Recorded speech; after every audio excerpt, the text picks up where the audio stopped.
Welcome my students. A B school Navsari વતી basic કોર્સમાં હું એમએસ ઝડફિયા બધા જ વિદ્યાર્થી મિત્રોનું હાર્દિક સ્વાગત કરું છું. ધોરણ 10 પછી 11 અને 12 સાયન્સમાં બેઝિક કોર્સમાં આપણે એવા ટોપિકની ચર્ચા કરીશું કે જે તમને આગળ મેથ્સ, ફિઝિક્સ અને કેમેસ્ટ્રી જેવા સબ્જેક્ટમાં ખૂબ જ કામ લાગશે. એવી બેઝિક નાની નાની વસ્તુઓ કે જે તમે સંપૂર્ણ જાણો છો છતાં પણ એને એક વખત યાદ કરી અને પ્રેક્ટિસ કરી લઈએ કે જેથી 11-12 સાયન્સમાં મેથ્સ, ફિઝિક્સ અને કેમેસ્ટ્રી જેવા ઘણા બધા સબ્જેક્ટની અંદર ઘણા બધા એવા ટોપિક છે અને ચેપ્ટર છે કે જેને તમને સમજવા ખૂબ જ સરળ બનશે. આવો જ એક ટોપિકની આપણે વાત કરીએ તો એ ટોપિક છે લઘુગણક. લઘુગણક આ ટોપિક એવો છે કે તમે જો આને ક્લિયર અત્યારે સમજી લેશો તો જ્યાં સુધી ભવિષ્યમાં તમે ભણશો ત્યાં સુધી તમને આની જરૂર પડશે. હવે લઘુગણક છે તો પહેલો આપણા માઇન્ડમાં એવો પ્રશ્ન આવે કે લઘુગણક એટલે શું, આ કઈ રીતના આવ્યું? તો એના માટે હું તમને થોડીક ઐતિહાસિક વાતો અને રોજિંદા જીવનમાં આનો ઉપયોગ કેવી રીતના થતો હતો એની આપણે થોડી વાતો કરી લઈએ.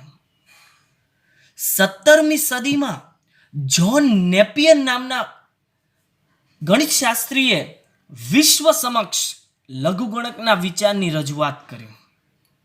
કયા? જ્હોન નેપિયર નામના ગણિતશાસ્ત્રીએ.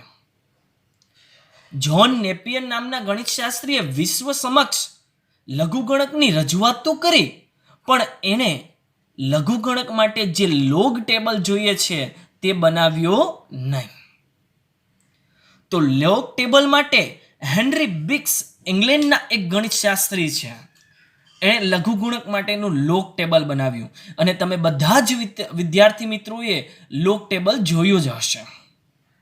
હવે લોગ ટેબલ શું કહેવા માંગે છે તે આપણે આ ટોપિકમાં ભણીશું.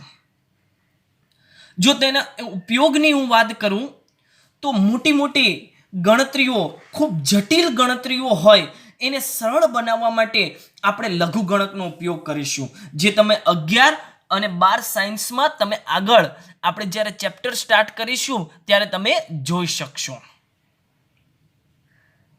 પહેલાના જમાનામાં મોટા મોટા હિસાબો કરવા માટે કોઈ વ્યવસાયમાં આ લઘુગણકનો ઉપયોગ કરવામાં આવતો હતો. પણ આજના યુગમાં તો કોમ્પ્યુટર, મોબાઈલ, સાયન્ટિફિક કેલ્ક્યુલેટર જે ઉપયોગ વધી જતો હોવાથી હવે રોજિંદા જીવનમાં આપણે લઘુગણકનો ઉપયોગ કરતા નથી. પરંતુ 11 અને 12 સાયન્સમાં આ જે લઘુગણક ટોપિક છે એનો આપણે ખૂબ જ ઉપયોગ કરીશું. તો લઘુગણકને સમજવા માટે એના પહેલાનો ટોપિક તમે જે આગળ ધોરણ 8 અને 9માં તમે ભણીને આવી ગયા છો એવો ટોપિક સમજવો પડશે આપણે. અને જે ટોપિક છે આપણી પાસે ઘાત અને ઘાતાંક. ઘાત અને ઘાતાંક. તો આના પહેલાનો ટોપિક આપણે સમજી લઈએ.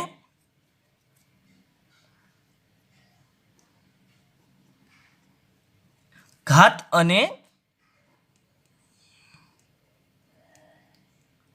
ઘાતાંક. આ ટોપિક આપણે સમજીએ. આ ટોપિક વિશે તમે બધા જ વિદ્યાર્થી મિત્રો પરફેક્ટ જાણો જ છો, છતાં પણ જો હું તમને એક યાદ અપાવી દઉં આ શું કહેવા માંગે છે તે ઘાત અને ઘાતાંક.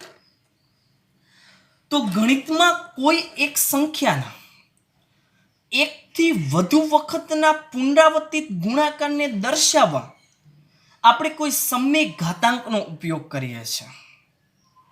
જો હું અહીંયા લખી દઉં છું કે ગણિતમાં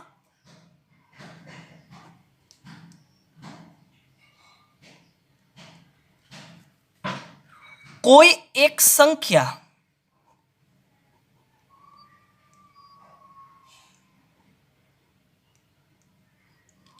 ના એકથી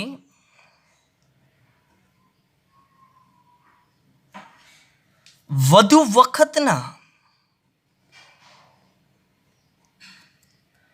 પુનરાવર્તિત ગુણાકાર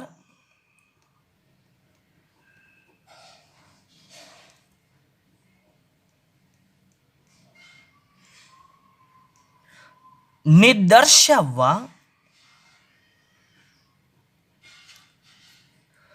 સમય ઘાતાંકનો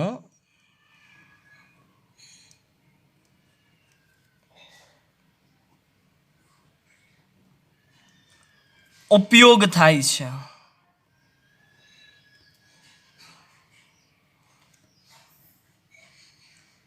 આ શું કહેવા માંગે છે? ફોર એક્ઝામ્પલ, હું કોઈ સંખ્યા લઈ લઉં છું એ આપણે સંખ્યા લીધી. આનો જો હું ગુણાકાર કરું તો એ ગુણ્યા એ પુનરાવર્તિત, એટલે એ જ સંખ્યાનો પોતાની સાથે ગુણાકાર થશે. કેટલી વખત? તો કે ભાઈ n વખત આ ગુણાકાર થયો.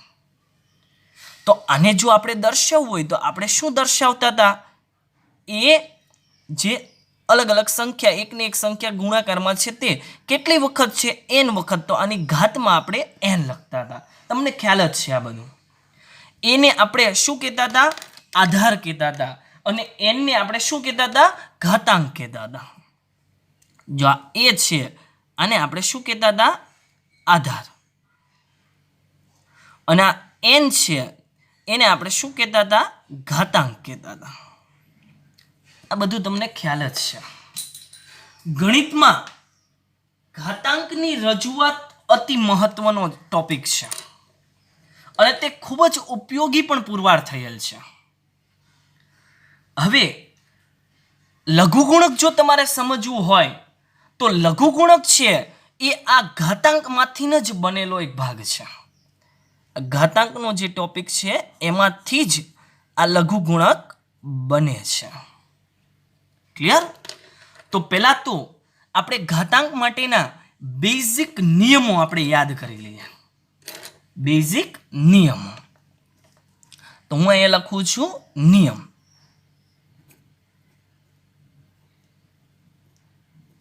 બેઝિક નિયમ. ચાલો, એમાં પહેલો નિયમ a⁻x એની ઘાત x વચ્ચે ગુણાકાર અને એની ઘાત y. એ x અને y એ કોઈ વાસ્તવિક સંખ્યા તમે લખી શકો છો. તો તમે યાદ કરો તો આવી રીતના જ્યારે આવતું હતું ત્યારે આપણે શું લખતા હતા?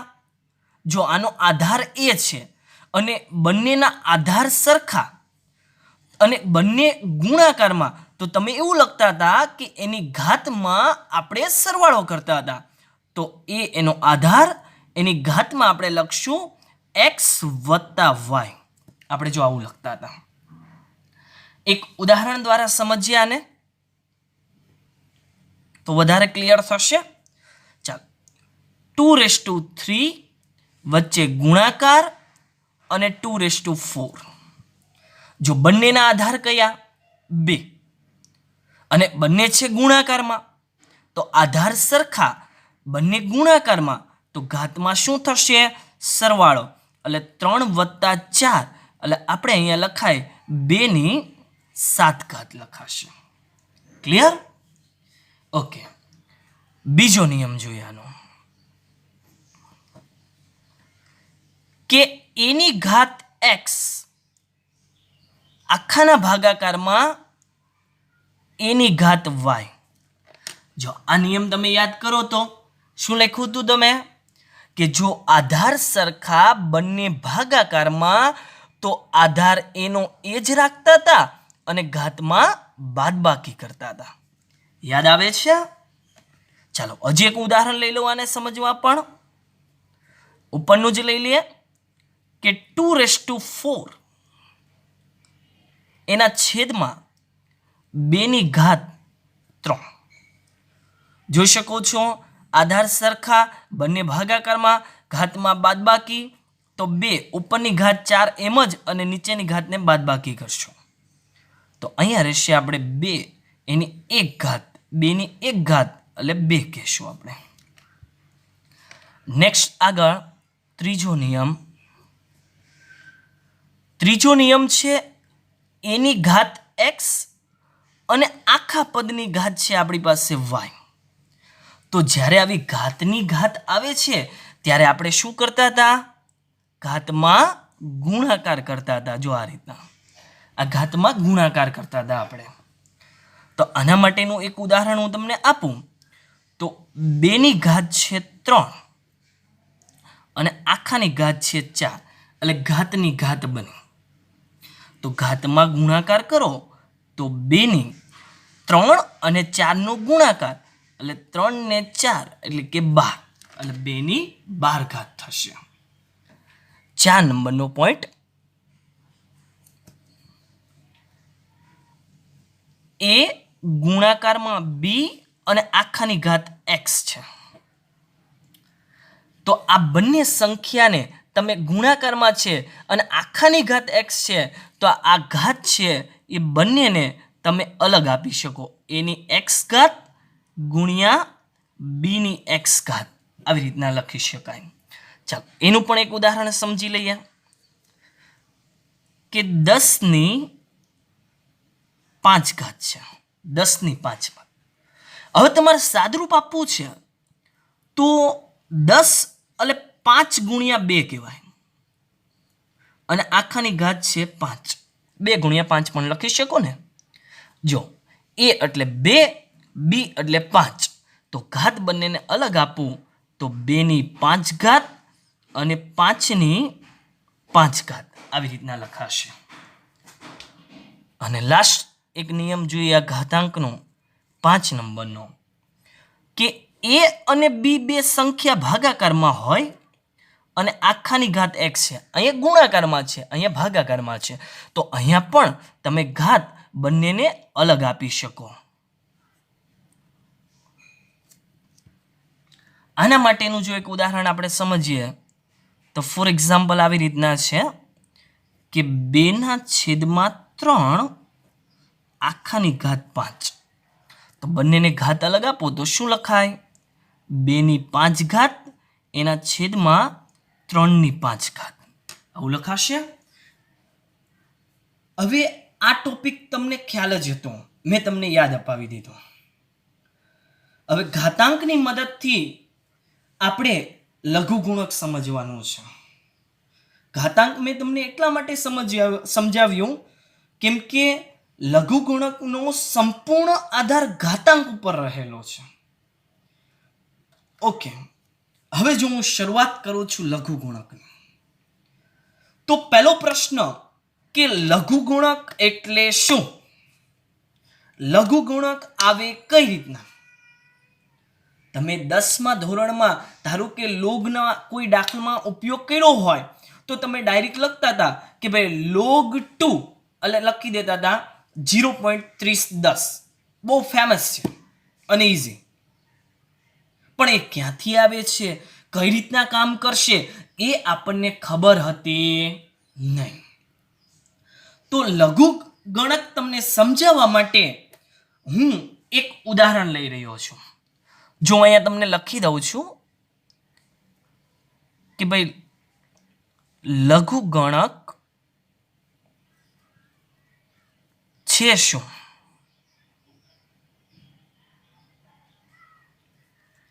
આને સમજાવીએ જો આપણે હવે. તો આના માટે એક ઉદાહરણ લઉં તો વધારે ખ્યાલ પડશે. ચાલો ફોર એક્ઝામ્પલ હું લખું છું 2ની 4 ઘાત.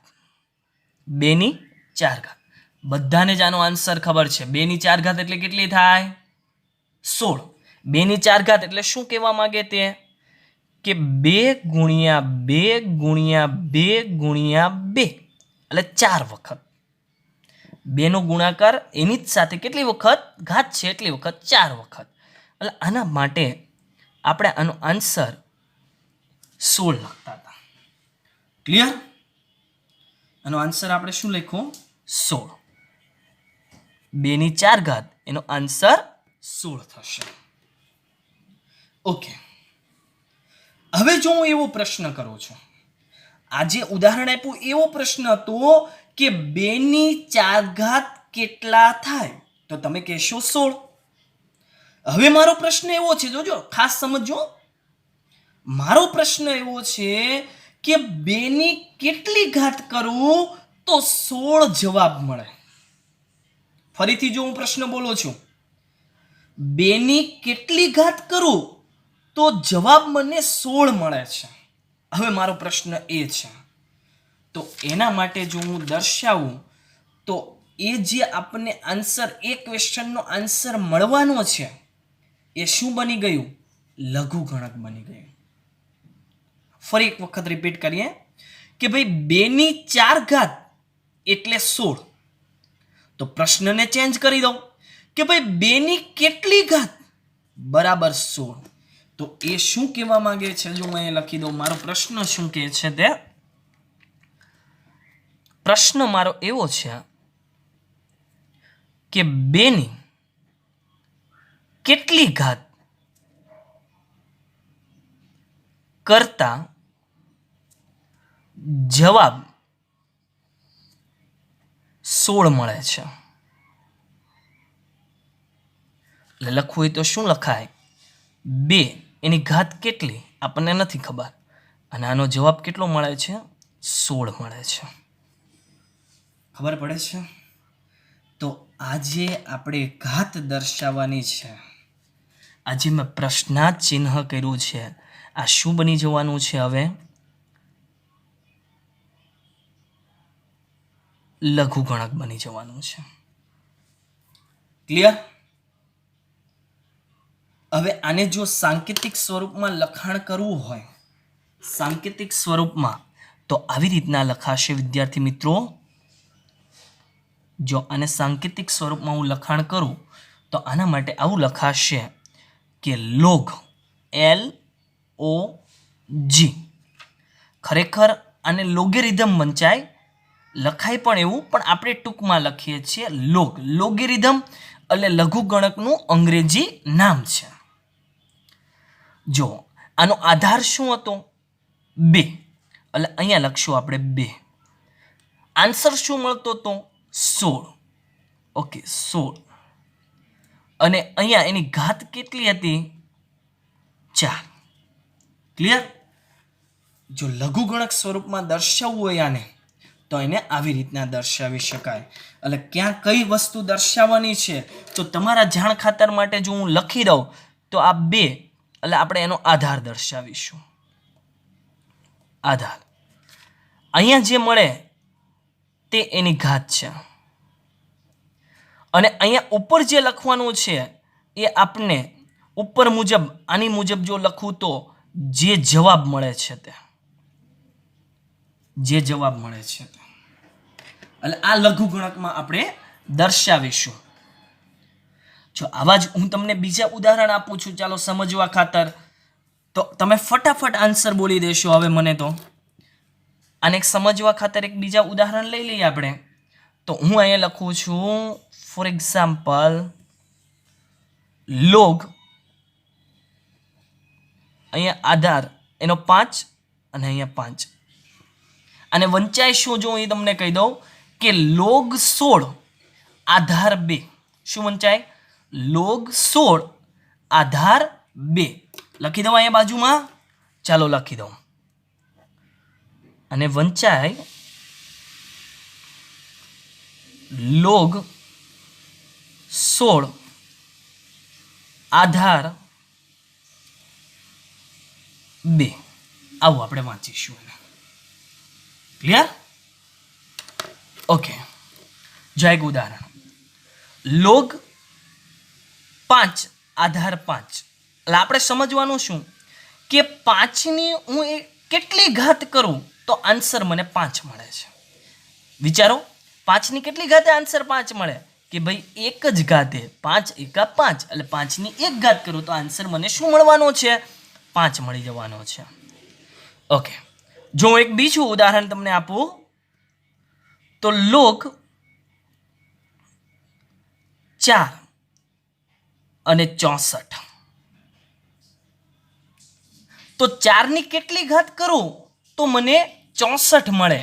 તો 4 એકા 4, 4 ગુણ્યા 4 એટલે 16, 4 ગુણ્યા 4 ગુણ્યા 4 3 વખત કરો તો 64 મળે. એટલે આનો આન્સર 4ની 3 ઘાત એટલે આન્સર આપણને 64 મળવાનો છે. હજી એક ઉદાહરણ જો તમને આપી દઉં તો હજી એક ઉદાહરણ આપું તો log 100 એના આધારમાં છે 10.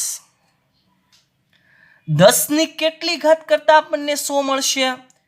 તો 10 ગુણ્યા 10 કરું એટલે 100 મળે. 10 ગુણ્યા 10 એટલે 10ની 2 ઘાત, 10 2 વખત પુનરાવર્તિત થયું તો 10ની 2 ઘાત એટલે આન્સર આપણને 100 મળે છે.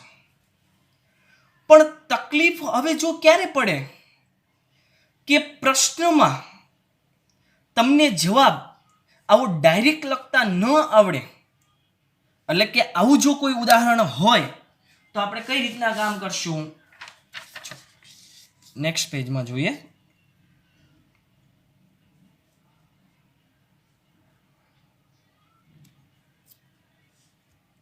આપણી પાસે ઉદાહરણ છે, ચાલો log 3 એના આધારમાં હું લઈ લઉં છું અત્યારે સમજવા ખાતર 2.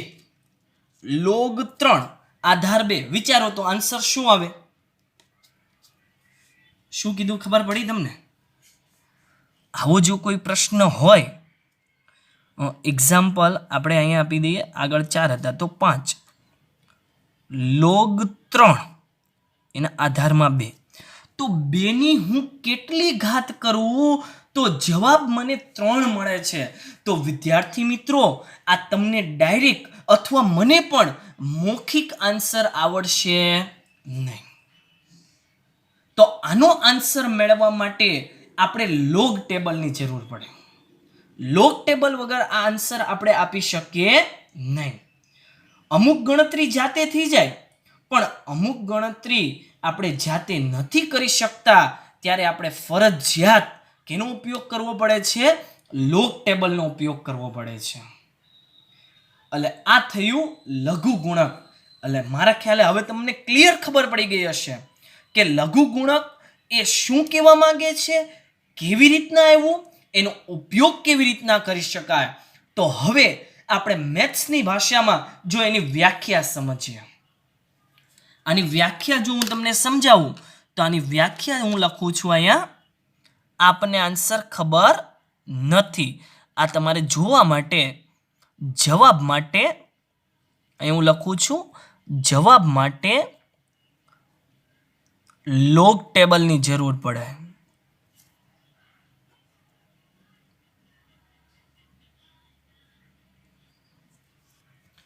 ચાલો હવે હું લખું છું નેક્સ્ટ લઘુ ગણકની વ્યાખ્યા.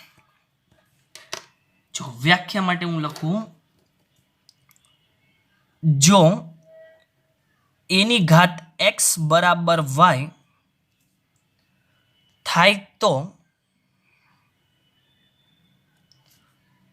x ને y નો એના આધાર પરનો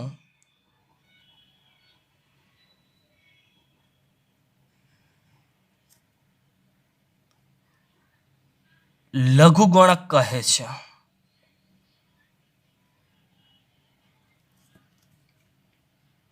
આ વ્યાખ્યા છે એ કોઈ પણ જગ્યા પર કામ નથી લાગતી, પણ એને સમજવી ખાસ જરૂરી છે કે કેવા શું માંગે છે તે.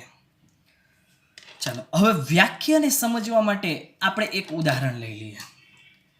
વ્યાખ્યાને સમજવા એક ઉદાહરણ લઉં તો આપણે લઈએ છીએ 3 ની 4 ઘાત. બધાને જ ખ્યાલ છે હવે તો 3 ની 4 ઘાત એટલે 3 ગુણ્યા 3 ગુણ્યા 3 ગુણ્યા 3 4 વખત, એટલે આનો આન્સર કહેવાશે 81. એટલે ઉપરની વ્યાખ્યા મુજબ જો આ દર્શાવીએ તો આ શું કહેવા માંગે?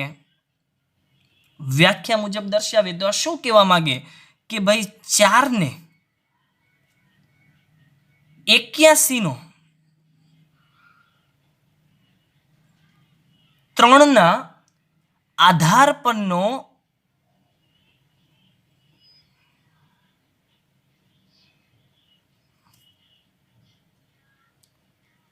લઘુગણક કહે છે. કહેવાય એવું. આને જો સાંકેતિક ભાષામાં લખવું હોય તો કઈ રીતના લખી શકાય? આ એનો સંકેત લોગ.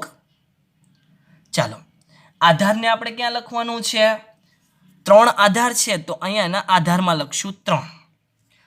81 આપણને જે ઉપર મુજબ જવાબ મળ્યો તે અહીંયા, અને એની ઘાત છે ઘાત, એ ઘાત આપણે અહીંયા લખશું. એટલે આનો આન્સર આવો બનશે. ક્લિયર? મારા ખ્યાલે હવે સંપૂર્ણ ખ્યાલ આવી ગયો હશે, પરંતુ એ પહેલા હજી પણ હું તમને 2-3 એવા એક્ઝામ્પલ આપીને સમજાવી દઉં તો તમને વધારે ખ્યાલ આવી જશે. ચાલો, આના માટે એક આગળ ઉદાહરણ લઈ લઈએ. હજી પહેલું ઉદાહરણ કે લોગ 1 એના આધારમાં છે 10. આધાર એટલે એનો બેઝ એનો 10 છે. હું રકમ લખી દઉં છું, તમે બધા વિચારતા થાઓ એનો આન્સર, અને તમને બધાને જ આવડશે મને ખ્યાલ છે. લોગ 8 આધાર 2. ત્રીજું લોગ 400 આધાર 20. 4 નંબર લોગ 4 એના આધારમાં છે વર્ગમૂળમાં 2. ચાલો એટલા ઉદાહરણ સમજી લઈએ. જો લોગ 1 એનો આધાર 10, એટલે 10ની એવી કેટલી ઘાત કરો કે આન્સર એનો 1 આવે. તો 10ની આપણે 0 ઘાત કરીએ તો એનો આન્સર કેટલો આવે? 1 આવે. તમને બધાને ખ્યાલ જ છે કે કોઈ પણ વાસ્તવિક સંખ્યાને ઘાત જો આપણે 0 લઈએ તો એનો જવાબ શું મળે? આપણને 1 મળવાનો છે. નેક્સ્ટ, બીજાનો આન્સર 2ની કેટલી ઘાત કરો તો 8 મળે? કે ભાઈ 3 ઘાત કરું તો 8 મળે. 20ની કેટલી ઘાત કરું તો મને 400 મળશે? તો 20ની કેટલી ઘાત? 2 ઘાત, એટલે 20 ગુણ્યા 20, 20 નો વર્ગ એટલે 400 બનશે. ઓકે, જો આ એક ક્રિટિકલ બન્યું. એટલા માટે ઉદાહરણ આપ્યું છે કે થોડુંક તો ક્રિટિકલ જોવું પડે ને. હવે અહીંયા છે વિદ્યાર્થી મિત્રો વર્ગમૂળમાં 2. આ વર્ગમૂળમાં 2 એટલે આપણે શું લખીએ કે 2ની ઘાત 1/2. વર્ગમૂળ એટલે 1/2 ઘાત કહેવાશે. 2ની ઘાત 1/2. હવે 2ની હું એવી કેટલી ઘાત કરું તો આન્સર મને 4 મળે? કે ભાઈ 2ની 2 ઘાત કરું તો આન્સર મને 4 મળે, પણ અહીંયા ઓલરેડી 1/2 છે. તો આ જે સાદરૂપ છે એ આગળના નિયમ મુજબ આપણે આવી રીતના લખી શકાય કે 2ની 1/2 ઘાત તો એમ નામ, અને અહીંયા મારે 2ની જરૂર છે પણ આના છેદમાં 2 અને દૂર કરવા મારે અહીંયા 4 લખવા પડે. શું લખવું પડે? 4. હવે જો તમે આ ઘાતનું ગુણાકાર કરી દો, આગળ મેં નિયમ સમજાવ્યો એ રીતના, તો 4/2 એટલે 2 નીકળી જાય, 2 વધે, 2ની 2 ઘાત એટલે આન્સર મને 4 મળ્યો. શું મળ્યો? 4. તો આના પરથી શું લખીએ આપણે કે ભાઈ √2 એટલે વર્ગમૂળમાં 2 એની કેટલી ઘાત કરતા આન્સર 4 મળે? કે ભાઈ એની કેટલી ઘાત કરવી પડે? આપણે 4 ઘાત કરવી પડે. તો આન્સર આપણને શું મળવાનો છે? 4 મળવાનો છે. ક્લિયર? નેક્સ્ટ આપણે જોવાના છે આ લઘુગણક માટે મહત્વના ગુણધર્મો. જે ગુણધર્મો આગળ ગણિત, ફિઝિક્સ અને કેમેસ્ટ્રીમાં અમુક સ્ટેપનું સાદરૂપ આપવા માટે તમારે ખૂબ જ ઉપયોગી છે. જેમ જેમ આપણે આગળ ડિસ્કસ કરતા જશું એ રીતના હું તમને લઘુગુણકની અમુક કન્ડિશન, એના આગળના ગુણધર્મ, એની બધી આપણે વાત કરીશું. Thank you.